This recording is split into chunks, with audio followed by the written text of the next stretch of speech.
बिस्मिल्लाहिर्रहमानिर्रहीम। अस्सलाम वालेकुम। आज हमने चेस्ट पेन के ऊपर बात करनी है। चेस्ट पेन ऐसा टॉपिक है कि जो तमाम मेडिकल स्टूडेंट्स और डॉक्टर जो क्लिनिकल प्रैक्टिस में हैं या नहीं हैं तो उनके पास चेस्ट पेन का कोई ना कोई केस तो आया ही रहता है। तो ये कंसेप्ट मोस्ट इम्पॉर्टेंट है क्योंकि ये जब तक आप हैं आपके साथ चल रहे हैं। इस लेक्चर में हम सिर्फ काजेज़ ऑफ चेस्ट पेन को डिस्कस करेंगे कि चेस्ट पेन की काजेज़ कौन कौन सी हैं, कार्डियक काजेज़ कौन सी हैं, नॉन कार्डियक काजेज़ कौन सी हैं और अदर्स की कैटेगरी में कौन कौन सी डिजीज़ आ जाती हैं।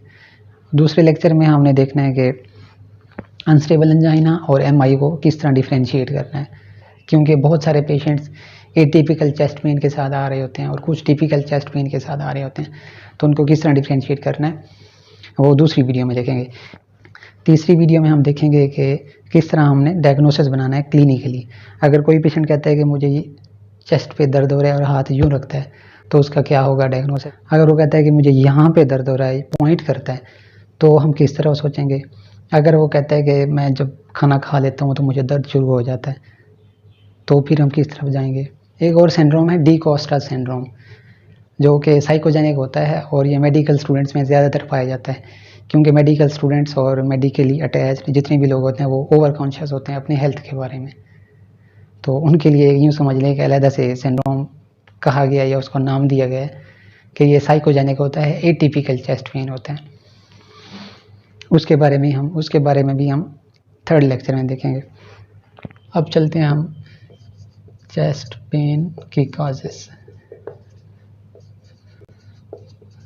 सबसे पहले जब भी आपके पास पेशेंट आए अपने कार्डियक काज को सबसे पहले रूल आउट करें, क्योंकि ये मोस्ट डेंजरस हो सकती है पेशेंट्स लाइफ के लिए। इसमें सबसे पहले हमारे पास है angina,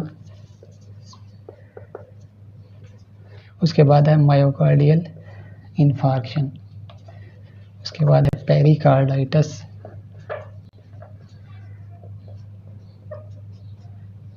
myocarditis,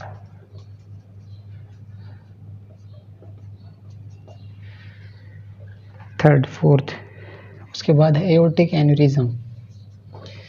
Aortic aneurysm is the common cause of chest pain. Aortic dissection.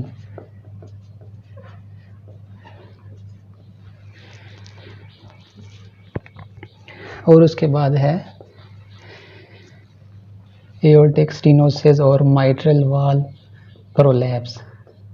ये बहुत रेयर काजेज हैं लेकिन ये भी पाई जाती हैं। ये है हमारे पास कार्डियक काजेज। अब चलते हैं नॉन कार्डियक काजेस।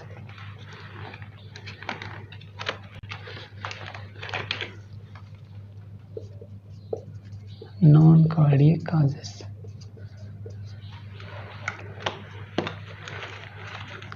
अब इसमें कौन सी आएंगी, किस चीज़ का सोचना है आपने। सबसे पहले है जर्ड, गैस्ट्रोइसोफेजियल रिफ्लक्स डिसऑर्डर, और मोस्टली ये मिमिक करता है एमआई के साथ। तो इसीलिए इन चीज़ों को रूल आउट करना ज़रूरी है और हिस्ट्री बेस्ड हमने चलना है।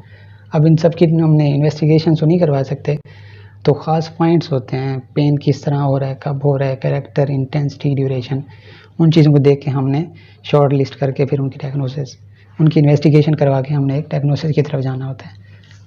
इसमें है जर्ड, उसके बाद है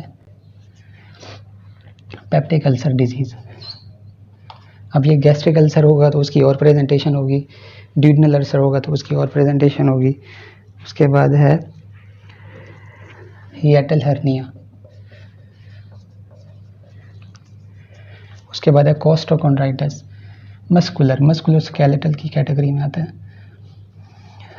मस्कुलोस्केलेटल पेन। इसमें कोस्टोकॉन्ड्राइटिस है और भी चीज़ें हैं जो मूवमेंट से आ रही होती हैं, रिलेटेड टू मूवमेंट।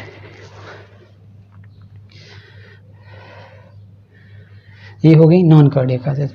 अब तीसरे नंबर पे है हमारे पास अदर्स की कैटेगरी में।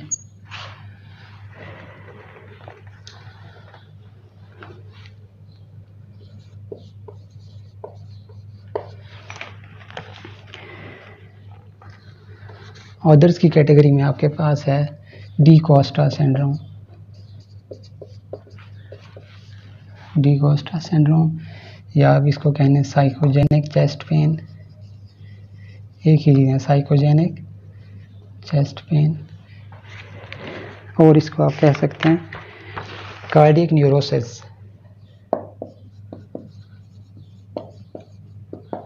कार्डियक न्यूरोसिस, या आप इस कंडीशन को कह सकते हैं non specific chest pain.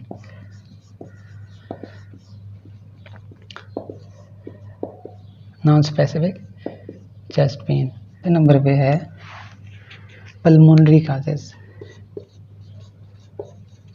Pulmonary causes, इसको हटा दें, ये बुरा लग रहा है। Cardiac causes. अब पल्मोनरी काजेस में क्या क्या चीज़ आती है? Pulmonary embolism. पल्मोनरी एम्बोलिज्म ये आपने किस में सस्पेक्ट करना होता है? फीमेल पेशेंट जो ओसीपी ले रही हो, ओरल कंट्रासेप्टिव पिल्स ले रही हो, तो उसमें भी आप कंसीडर कर सकते हैं, मतलब इसका एक क्लू है। उसके बाद है न्यूमोथोरेक्स। ये मैं नेक्स्ट वीडियो में बताऊंगा कि न्यूमोथोरेक्स को किस तरह डिफरेंशिएट करना है, क्या ड्यूरेशन होगा, क्या एसोसिएटेड सिम्टम्स होंगी और सारा कुछ। निमोनिया में भी चेस्ट पेन होता है। और है pulmonary hypertension. Pulmonary hypertension, chest pain, patient आया हमारे पास चेस्ट पेन का, तो हमने कैटेगराइज करना है कि ये किस कैटेगरी में फॉल कर रहा है। हमारे पास चेस्ट पेन का पेशेंट आया कि डॉक्टर साहब मुझे ना यहाँ दर्द है, तो फिर हमने कैटेगराइज करना है कि वो किस काज में जा रहा है। तो नेक्स्ट वीडियो में हम अनस्टेबल एंजाइना और एमआई को डिफरेंशिएट कर लेंगे, और उसके बाद जो हमने देखना है कि हिस्ट्री, क्लिनिकल प्रेजेंटेशन और एग्जामिनेशन के बेसिस के ऊपर हमने इन सारी काजेस को किस तरह रूल आउट करना है, और एक या दो चीज़ें बचानी हैं जिसको हम फिर इन्वेस्टिगेशन के ज़रिए कंफर्म करेंगे।